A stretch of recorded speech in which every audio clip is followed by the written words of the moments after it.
Friends, welcome back to my YouTube channel Gayatri Biology. Today we are discussing about the male reproductive system and female reproductive system.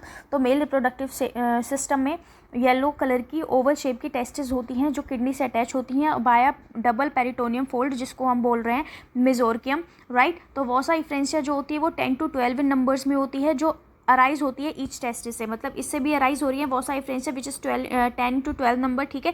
They enter into the kidney on their side, मतलब वो kidney के दोनों side enter कर जाती हैं और open हो जाती हैं बिडर कैनाल में, ठीक है। बिडर कैनाल में वो ओपन हो जाती है। Finally it communicates with the urogenital duct, urogenital duct के थ्रू वो कम्युनिकेट करती हैं। इसको हम, ये यूरेटर है, यूरेटर को हम यूरोजेनाइटल डक्ट इसलिए बोल रहे हैं क्योंकि वो यूरिन भी लाता है एज वेल एज स्पर्म भी लाता है।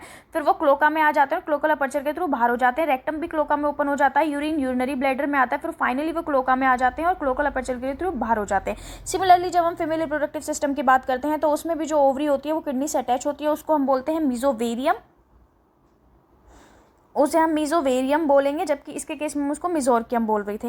लेकिन इसमें क्या है, इसमें जो ओविडक्ट है, पेयर ऑफ ओविडक्ट है, वो ओवरी से राइज होती है, जबकि हमने मेल के केस में देखा था इसमें स्पर्म के लिए कोई स्पेशल डक्ट नहीं थी, उसमें यूरेटर को ही हम यूरोजेनाइटल डक्ट बोल रहे थे क्योंकि वो यूरिन के साथ साथ स्पर्म भी ला रहा था।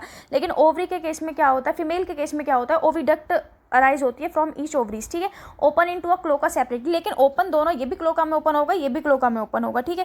फिर यहाँ पे यूरिनरी ब्लैडर होगा जिसमें यूरिन आएगा। ए मेच्योर फीमेल जो होती है वो 2500 से लेकर 3000 ओवा एट ए टाइम रिलीज करती है। फर्टिलाइजेशन एक्सटर्नल होता है, वाटर में होता है।